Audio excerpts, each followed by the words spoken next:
আমার নবী বলেছে স্বামী স্ত্রী এই রোমান্টিক সময়টাতে যদি 1টা ঘন্টা যদি কাটাইতে পারে রে, তাহলে 1 বছরের নফল ইবাদতের সওয়াব দিয়ে দিবে। এরে যুবক, বউকে কষ্ট দিও না।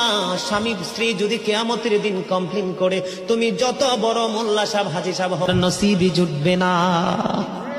আমি আমার মা আমার বোনদেরকে বলতে চাই, কখনো স্বামীর কলিজায় আঘাত দিও না, কারণ স্বামীর কলিজায় আঘাত দিলে তোমার জীবনে জান্নাত জুটবে না। বন্ধুরে আমার, আমি আমার নবীর জীবন থেকে যদি আপনাদেরকে আরেকটা এক্সাম্পল দেই বন্ধু, এখন আমি আমাদের দেশে স্বামী স্ত্রীর মধ্যে গলদ আছে না নাই? বর্তমান সমাজের যুবক যুবতী, নববধূ নবদম্পতি যারা স্বামী স্ত্রী, তাদের মধ্যে ম্যাক্সিমামই কলহ আছে না নাই?